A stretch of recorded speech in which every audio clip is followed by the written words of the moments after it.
Hello everyone, welcome to Vidyashree academy. I hope you are doing well. आज हम पढ़ने वाले हैं एक महत्वपूर्ण टॉपिक, देश के विकास में विभिन्न प्रकार के सरकारी प्रयास ने क्या सकारात्मक परिवर्तन किया है। कौन कौन से ऐसे प्रयास हैं जो कि देश के विकास में सहायक हुए हैं, उन और मतलब जो भी अभियान और योजनाएं चलाई जा रही हैं उनका किस प्रकार से क्या क्या लाभ मिला है।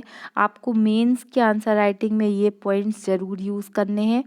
और इसके अलावा जब आप ऐसे राइटिंग करते हैं या शिक्षा, स्वास्थ्य और भी अर्थव्यवस्था, खेल, ऐसे कुछ पॉइंट्स जो आप जहाँ पर भी इंक्लूड कर सकते हैं उनको वहाँ पर योजनाओं से कनेक्ट करके अपने आंसर को लिखना है।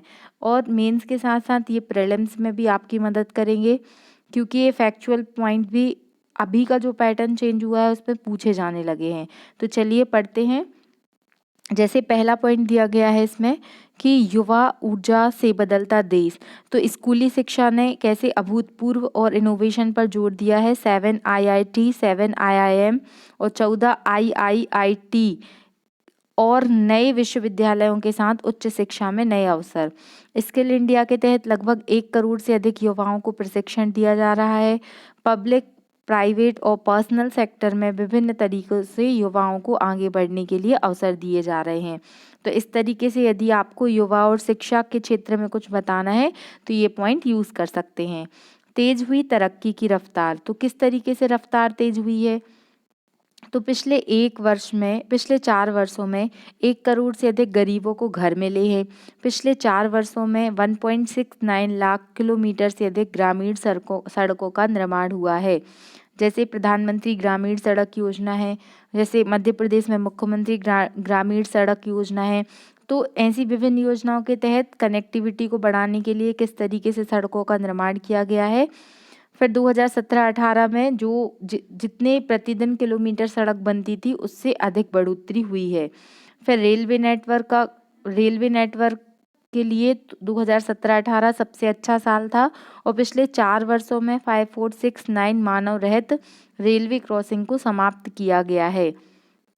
सेतु भारतम जैसी योजनाएं चल रही हैं जो भी इस दिशा में सकारात्मकता को प्रस्तुत करती हैं। फिर किसान की संपन्नता हमारी प्राथमिकता। हमने पढ़ा है कि 2022 तक किसानों की आय को दुगना करने का टारगेट रखा गया था, लेकिन क्या ये टारगेट कंप्लीट हुआ है। तो किसानों की आय तो दुगनी अभी भी नहीं हुई है, लेकिन फिर भी जो एक अच्छा प्रयास था जिससे सुधार अवश्य ही हुआ है। तो किसानों को न्यूनतम लागत उनकी उसकी लागत का 1.5 गुना न्यूनतम समर्थन मूल्य means MSP minimum support price मिला। 2.5 करोड़ से अधिक किसानों को सॉइल हेल्थ कार्ड मिला। सॉइल हेल्थ कार्ड क्या होता है कि आपकी जो मिट्टी है, मतलब आपके खेत की जो मिट्टी है वहाँ पर किस प्रकार की मिट्टी के लिए कौन सी फसल अच्छी है, ये सब डिटेल उसमें मिलता है। ई नाम के तहत क्या हुआ है, किसानों को एक बेहतर दाम उनकी उपज का मिल रहा है। और प्रधानमंत्री फसल बीमा योजना के तहत भी कम दाम में जो फसल बेची जाती थी उसका उचित दाम मिलता है। तो इस तरीके से किसानों की आय को दुगना करने में, कृषि की उन्नति में कौन कौन से प्रयास हुए हैं तो इनको हम लिख सकते हैं। फिर और देखते हैं कि अच्छा स्वास्थ्य, सबका अधिकार। अब देखिए सस्टेनेबल डेवलपमेंट गोल के तहत भी हमें क्या है, स्वास्थ्य के लिए अच्छे स्वास्थ्य के टारगेट को कंप्लीट करना है।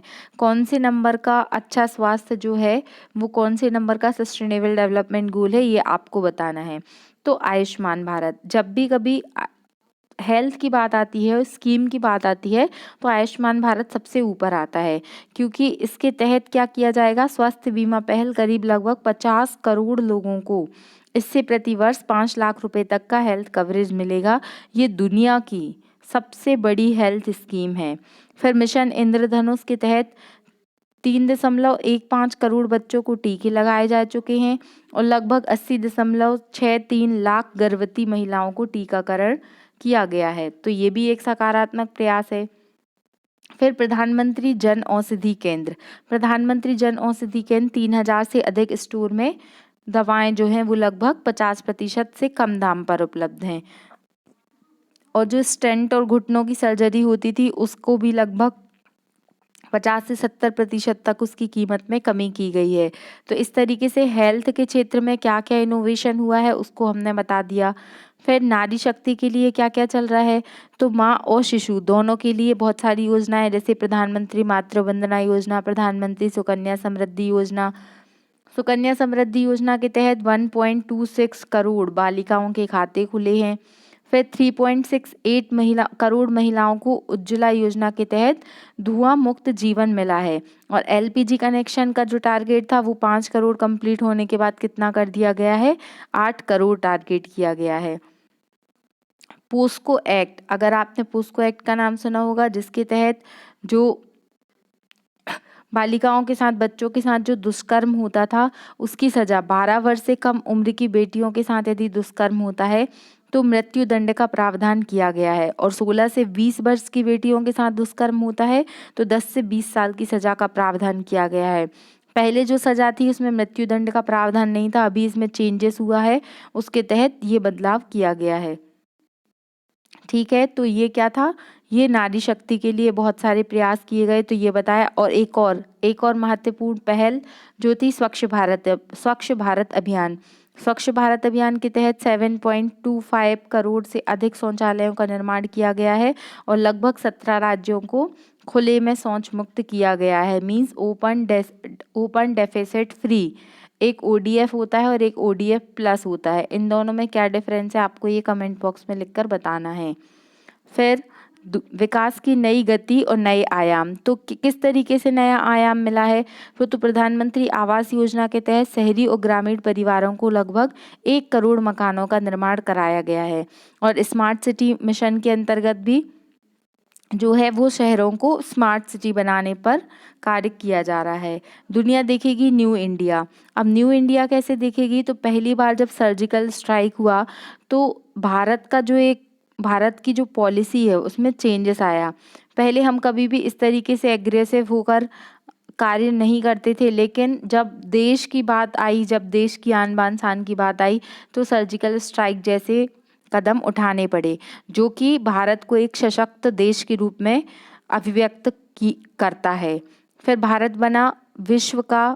बना विकास का वैश्विक केंद्र, ग्लोबल सेंटर के रूप में जो है वो भारत नज़र आ रहा है।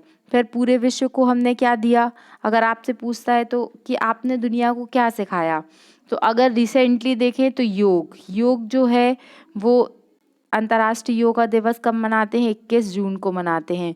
तो भारत के साथ साथ पूरी दुनिया जो है वो योग में किस तरीके से आगे बढ़ रही है, इसकी जो शुरुआत है तो वो भारत से हुई, तो ये भी एक सकारात्मक कदम था। ये कुछ पॉइंट्स हैं जिनको आप अपने मेंस में, आंसर राइटिंग में और इंटरव्यू में भी यूज़ कर सकते हैं।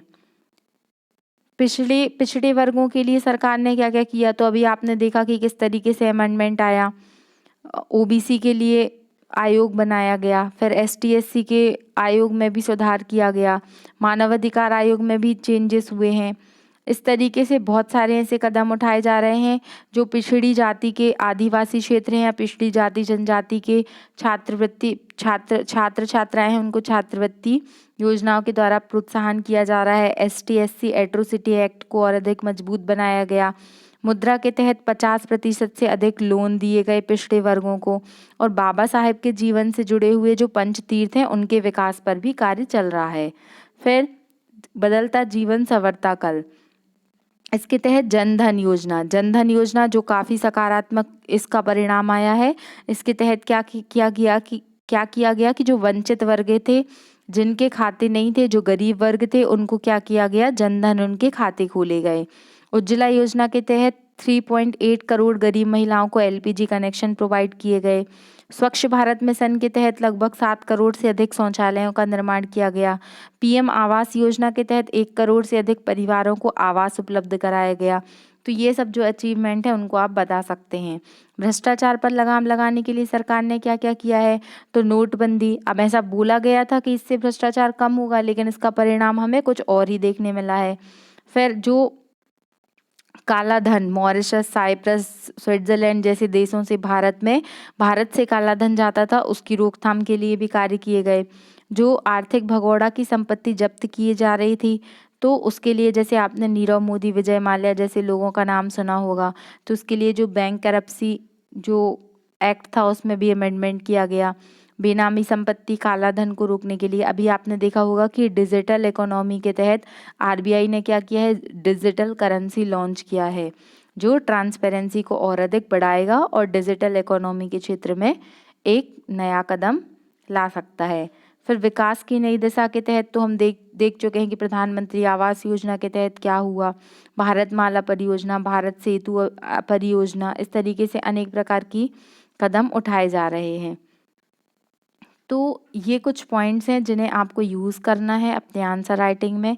ये आपको हर एक आंसर में आधा नंबर, 1 नंबर एक्स्ट्रा ही दिलाएगा और यही नंबर आपको रैंक दिला सकते हैं। तो पढ़ते रहिए, आगे बढ़ते रहिए। अगर आपको मेरा प्रयास अच्छा लग रहा है तो लाइक कीजिए, सब्सक्राइब कीजिए एंड अपने दोस्तों तक ज़रूर शेयर कीजिए and please press the bell icon ताकि आपको नोटिफिकेशन मिल जाए। जय हिंद, जय भारत।